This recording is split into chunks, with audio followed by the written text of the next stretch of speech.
Hey, everybody, it's me, Tuniscia O, and welcome to Tea with Tuniscia O. Today, we are going to talk about forgiving our husbands. First of all, when I mentioned this to my husband, he was like, "What did I do to you?" He didn't do anything to me. So I'm not coming to you right now for us to talk about forgiving our husbands because I'm upset with my husband. Note to self, if I was in the space where I needed to forgive my husband, this would not be a really good topic for me to discuss at this time in my life. But I'm in a great space with my husband, but I just wanted us to talk about forgiving our husbands because our energy in our homes directly speaks to our children, our children's interaction. We are teaching our children how to love their spouses. We're teaching our children how to love their other parent by the way we treat each other. So let's just talk about it. And I'm not saying it's perfect. Throw your comments in there. This is a great candid conversation that we're just going to get into in our sisterhood community where we're going to talk about forgiving our husbands. And the first thing, I'm going to hit some points. I am not focusing on infidelity right now. I haven't dealt with that in my marriage, so I'm not talking about that. But if that's something that you guys want to bring up, how you work through it, then please, by all means, let's talk about it. So the first thing I'm saying is us avoiding nagging. Listen, I know that sometimes my voice is like on repeat. I don't know if you guys are like me, but like seriously, I think my husband probably thinks that I'm just this record that just keeps playing because when things don't happen the way I want them to, I somehow think that if I repeat myself enough times, maybe I'm the only one. Maybe he'll hear me differently if I say it this way or I say it that way. And then we keep nagging, and we like to not call it nagging. We like to view it as expressing ourselves. But when we keep doing that, if it's not giving you the results that you want, how can you shift that, right? What do you guys do? Type it in the comments. What do you do to avoid the whole nagging thing? So for me, I have learned that there are certain things. First of all, we all know the whole choose your battle thing, right? And sometimes all of our battles are the ones we want to choose. But I really focus in on what it is that's really important to me. What do I want to make sure he gets and hears from me when I'm talking? Veronica says she likes to repeat herself over and over as well. So what is it that I need him to really hear? And singing the me song, remember we've talked about that. Me song is the loneliest song of all. Sometimes we are so self-consumed with what it is that we want done. We aren't necessarily open to seeing the full picture of what really is happening. Why aren't we getting what we want? Are we really expressing it in a way where he understands it? Instead of, I told you that this has to be that, neck rolling, all of that stuff. No. Ladies, let's learn our husband's love language. Soften up a little bit when you're talking to him, right? He's not one of your kids. He's your husband, right? So avoiding repeating yourself, that nagging thing, how can we share gently and in a different tone in order to make sure that we are being heard? That is something that is very important. That's probably a whole separate topic that we need to talk about offline, not offline, but in a conversation separately, how we can get our voices heard. So part of that this falls under our disappointment. We're nagging because we're disappointed. Refrain from blaming him when things go wrong. Am I the only wife? Like, honestly, I'm cooking dinner and the phone rings. Our husbands may call to say, "Hey, baby, I love you," or something sweet. Or maybe it's not sweet, but now you've burned the grits, the pots, or something is burning, bubbling over. And now we're upset with him because he called us to say, "I love you." We're upset with him, and it's his fault that we're burning the food. You ever done that? Am I the only person that will find a way to blame my husband for everything? Refrain from blaming him for absolutely everything that goes wrong. Listen, this is a two-way street, ladies. And I know that one of my biggest issues that I had was taking full responsibility for my own actions. And it's so much easier to blame someone else than it is to being accountable for what it is. And usually we blame the people that we love the most. So with my husband, I found myself blaming him for things that really weren't his fault. Yes, I did tell him to put in Waze, the directions on how we were supposed to get somewhere. And no, he did not want to use Waze while we were driving. And so, yes, we may have gotten turned around or lost, or we may have been in traffic a little bit longer. But what happens is because we are so upset, frustrated, and annoyed that he didn't do it the exact way that we wanted him to, we miss out on the extra time we may have gotten to spend with him.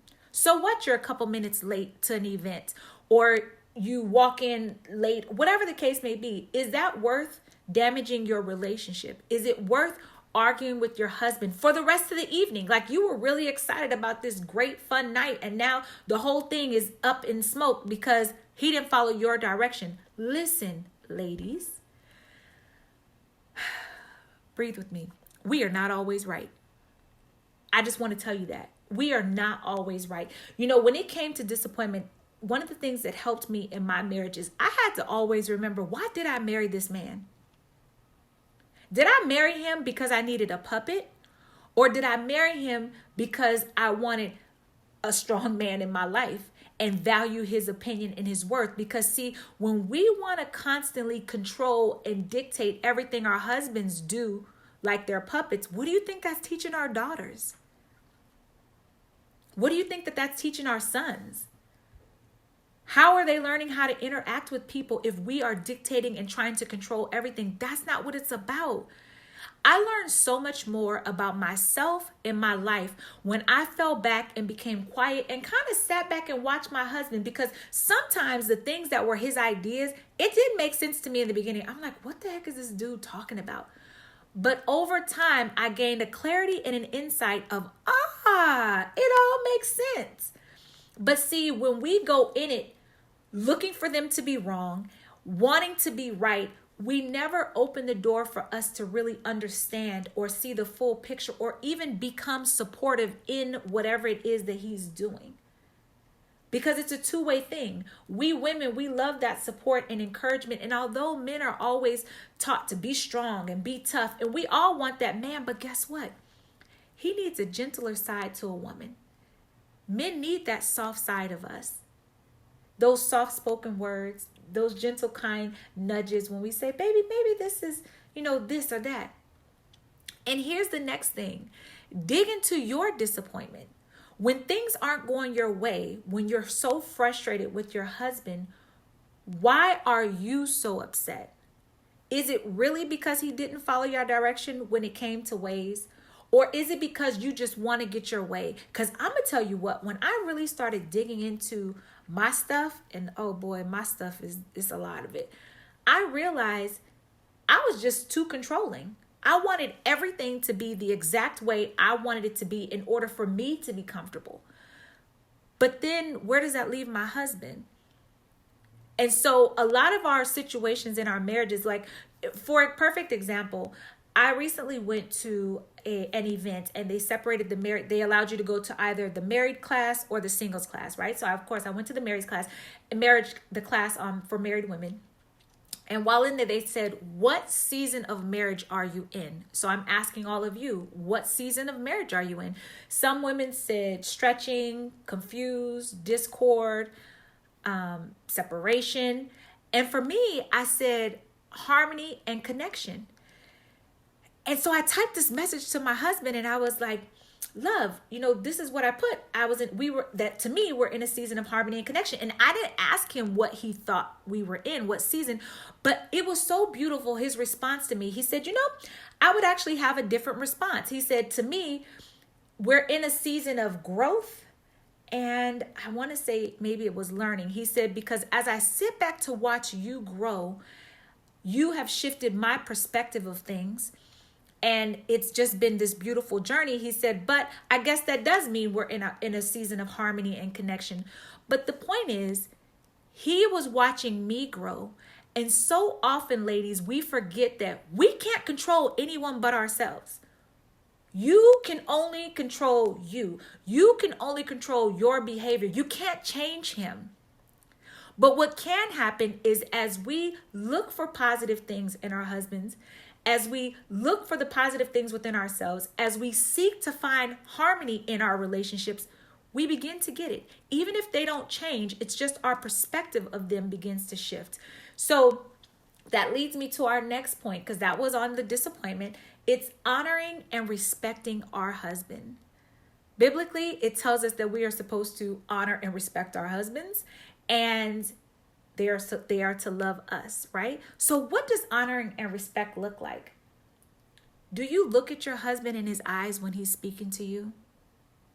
When your husband is coming to you, whether he's just walking in the door, one of the things that I learned because I was trying to shift the atmosphere in our home is I greet my husband every time he walks in the door. Hey, baby, I love you. How are you? And I'm always hugging him and I kiss him. Welcome, welcome, welcome. Because in this castle, I want him to know he's the king of the castle. I always want him to feel welcomed and loved when he enters in the home. And that's regardless of if I'm annoyed that day or not, I always welcome him with love. Because if you look at a 2-year-old child, the way they greet their parent, they're always so excited, their father, especially little girls. Try that. Try something. In the beginning, they may be like, what's going on with you? But keep going, because now you're setting the tone, you're setting the love in your home, you're setting the atmosphere. So when your man walks in, when was the last time you stopped what you were doing and you really looked at him while he was talking, intrigued? Even if he's telling you something that he's frustrated about at work, even if he's saying something that you've heard 5,000 times, even if it's a conversation that you're not interested in, how engaging are you when your husband is sharing with you? Because the reality is we want him looking at us when we're talking about who knows what, somebody at work, what they did at while we were drinking coffee, but we don't. So our husbands come in and this is my phone. Hey. Or you're so busy watching TV. This is your man. This is the man you prayed for. This is the man you broke down heaven asking God to send you. And you chased that man, even if he wasn't chasing you. You made sure you were exactly where you needed to be. You put on all the outfits. You did all of that stuff to get this man. And now you can't even look him in the face. I understand he hurt you, but I have a question for you. What if God turned his back to us the way we turn our backs to our husbands when they hurt us? Because I promise you, we have hurt God far more than our husbands could ever even begin to do. So even if it's a small shift, look him in the, and I'm not talking about the, yeah. No, just be in the moment. Okay, love. All right, baby, I hear you. How did that make you feel? How is it going? Ask engaging questions. So that's the first thing, is for us to make eye contact. Breathe with me. Here's one. Speak positively of your husband. What kind of conversations are y'all having about your husbands when he's not present? You know, I've had friends where I have heard them badmouth their husbands so bad. And I'm like, it's no wonder that your relationship isn't working. How do you talk about your man? How do you talk about him? When you're at work, do you spend time all day talking about all his failures? If you're in a blended family, what he doesn't do right, how he's messing up. If you do, he's feeling that energy. We are teammates with our husbands. Our role is not to tear them down. Our role is to uplift them in our actions and in our words. That's someone's son. He's possibly someone's father. He's definitely God's child. And although we're hurting and we're in pain by whatever offense it is that we have, we still need to work through it in a positive manner. Celeste said, I had to learn that, to speak positively of him always. Absolutely, sis. Speak positively of your man, even out in public. You know, one thing I love so much about my husband, and Lord knows I am like a work in progress. And so even when I wasn't showing up as my best, like nice, friendly person that I like to be these days, he didn't confront me or yell at me out in public. He would wait and be like, now love, now baby. He calls me sweetie. You know you didn't need to do that way, right? You know there was a different way. And your face does not need to match your expression of your pain. If you are that annoyed, go to the bathroom. Not huff off. We are all adults. Casually walk to the bathroom. Get yourself together. Relax. And sometimes in the midst of our anger, that's not the best time for us to have a conversation. You might want to wait until the next morning. Breathe and give him the same grace that you gave. Because I know sometimes my husband has done stuff and I'm trying to talk to him and I'm so annoyed. Now he's annoyed because I'm annoyed and it's not coming out right. So I have now worked out a way of just being quiet until the next day, until I think that he's going to be able to hear me a little bit differently. And he's hearing me differently because I'm articulating myself a little bit differently. So that's one of the big things when it comes to respect and honor. Don't get to neck rolling and belittling your husband. How about when you guys are out and someone's sharing a story and he's not telling the facts right, or whatever the case, and you want to shut him up or demean whatever he's saying or devalue whatever he's saying. Ladies, that's not how we build loving, lasting marriages. And I'm going to tell you something. That thing in us that makes us want to be right and put somebody else down, that's our stuff. That's our stuff. That's telling our heart, because we are showing our true heart towards our husbands through the words that we say and our actions. That's our heart. So although we want everybody to look at him, I'm going to say the only person we could look at is check your heart. Check you. And if you're wondering what that might look like or what that might be, look at your face. How are you feeling? I ain't say nothing to him. I know. But your body language, he telling a story and this is us. Rolling your eyes. Come on, ladies. Come on. Lighten up a little bit. Now, the last one is valuing his thoughts. Do you value your man's thoughts? I know my husband comes up with some stuff and I'm like, but I need to be quiet enough, long enough to really gain an understanding of what it is he's saying. Do you value your man's thoughts? Or as soon as he comes up with an idea, your first thing is, that ain't gonna work. Now, you know that ain't gonna work. We got these bills. We got this. You ain't doing nothing.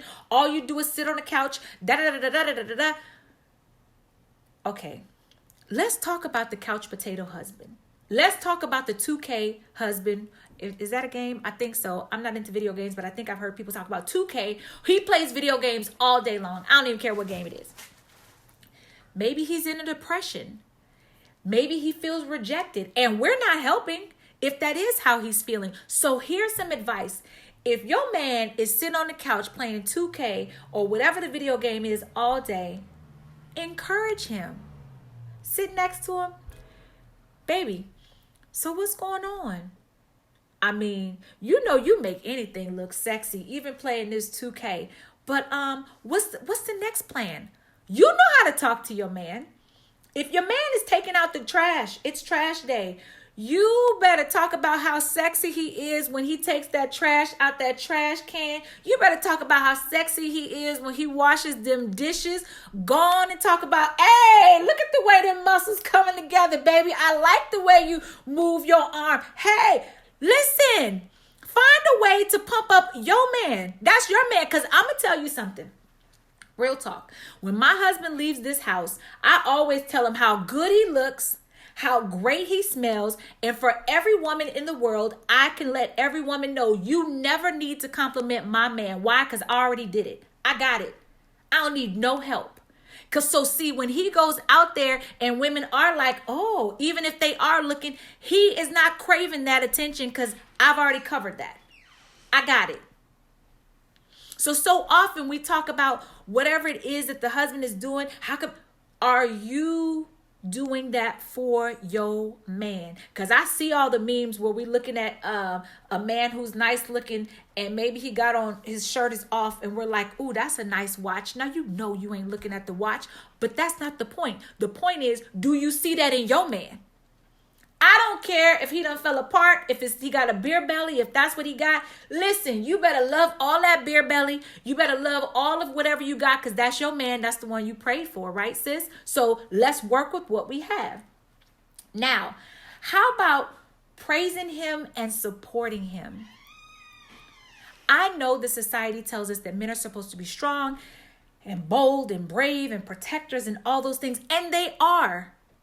But that doesn't mean that they don't have feelings. And that doesn't mean that they don't need our support.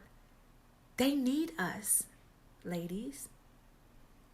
And some of those visions that your husband has for that business, he might need you to be the person helping him type up the invoices. He might need you to help him be that gentle reminder of, baby, remember that dream you said you had of this?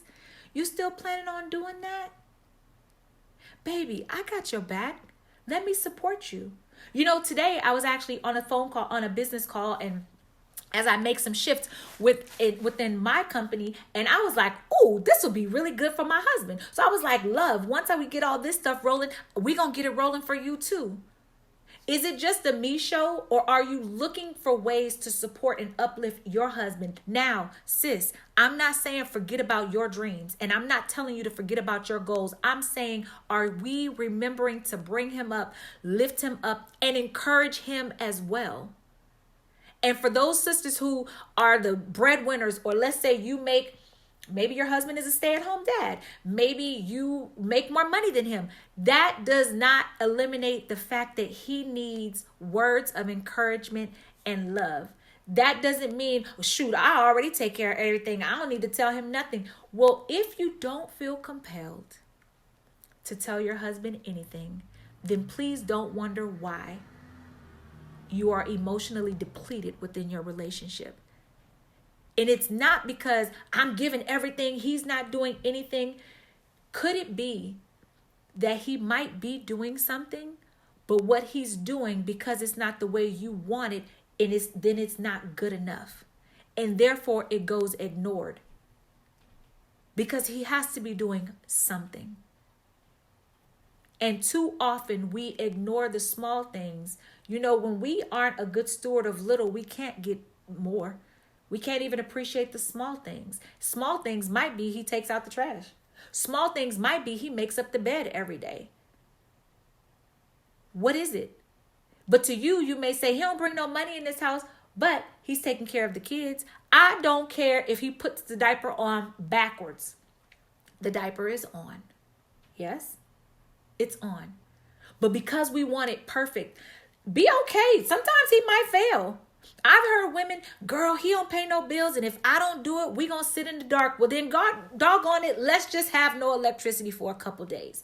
Maybe if y'all don't have electricity for a couple days, maybe then he will feel needed. I remember there was a time early on in my marriage where my husband was like, you don't need me.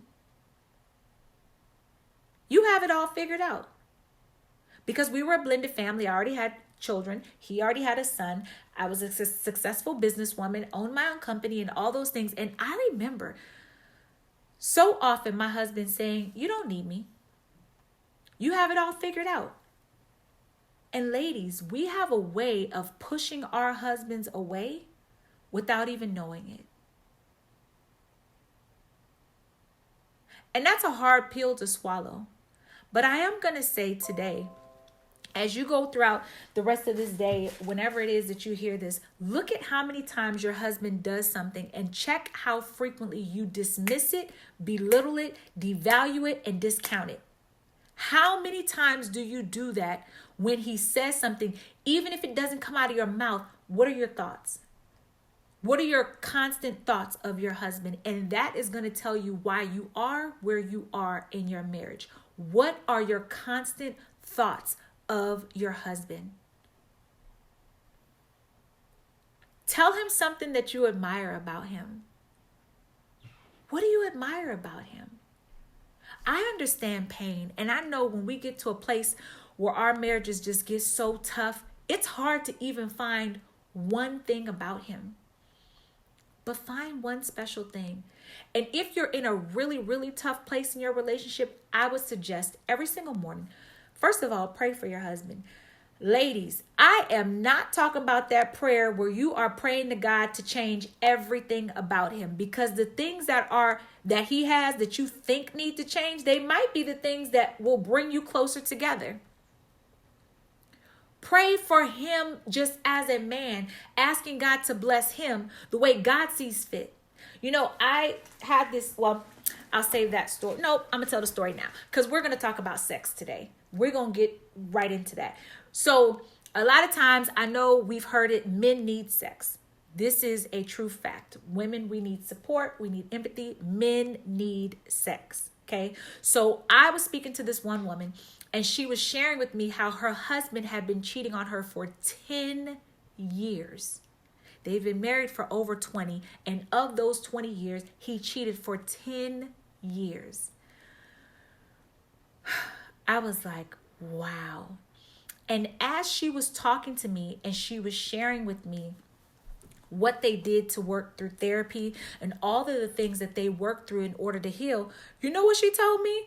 I said, well, what do you do now? She said, girl, that woman was sending him all these pictures and all these poses. I said, so what you do? She said, girl, I'm doing the poses now. I set up the TV camera and she was laying on the couch when she was talking and she was like, is my leg right? Did I get it right? Am I doing it right? Listen, some of y'all need to go back to the basics because y'all had the red bottoms on looking real sexy when you wanted to date them, and now you're married and everything has dried up and you're done. Ladies, get back to the basics. Some of y'all need to go pull out the lingerie that's dusty in the bottom. Because forgiveness, you might be able to heal some stuff while y'all in that bedroom. I'm just being real. We need to get back to the basics of things. Are you the same woman that you were when you dated him? Did you have more patience with him when you dated? Did you ignore a lot of the things that he did in order to get him? And now that you're married, all of a sudden the stuff is just driving you absolutely nuts? Who are you? How are you showing up? I understand the kids.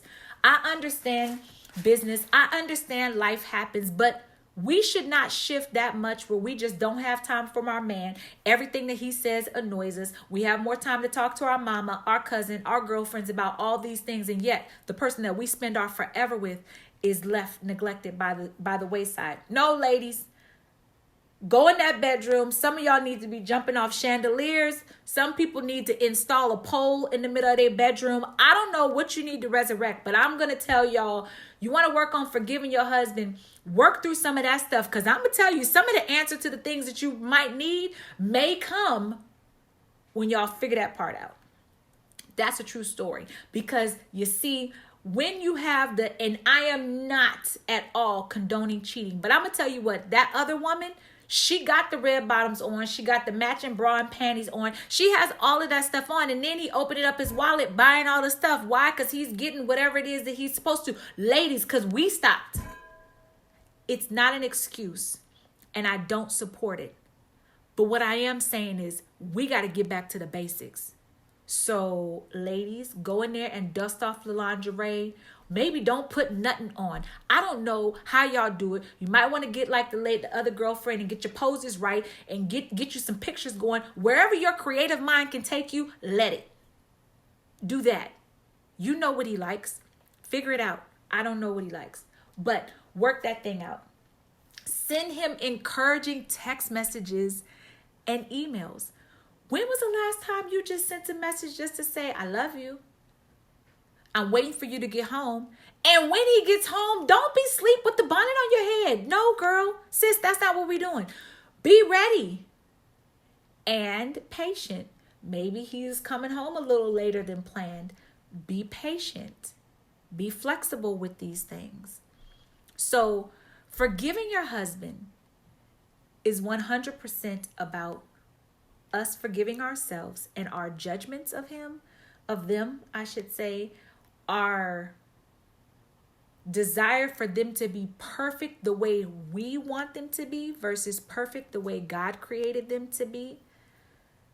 Forgiving our husbands is not us expecting them to do what we want them to do. Let's allow them to be the best version of themselves. Because I'm going to tell you what, if I continued on the path that I was on with one of my husbands to be in this little bitty box, this exact way I wanted him to be, I would have missed out on so much. The companies that he's birthed, they wouldn't even be created because he has a lot more. He's far more open to change and taking risk than I am. I'm a little bit more scary. I'm going to tell you like, no, don't do that. But he did, and it's working out beautifully. So the same grace that we give is the same grace that we receive. Ladies, Let's forgive our husbands.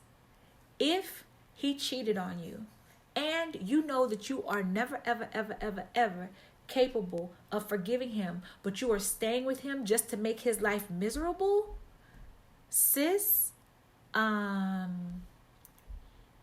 don't know what to tell you. That's probably not the best move. Because if you're staying with him to make everybody else think one thing or to make the kids think something, I actually heard somebody say they stayed married for the kids, and when they finally decided to get a divorce, the child said, "What took you so long?" Because you're making everybody miserable. And I know I'm stepping on toes, and I'm not giving out any marital advice, especially when it comes to infidelity.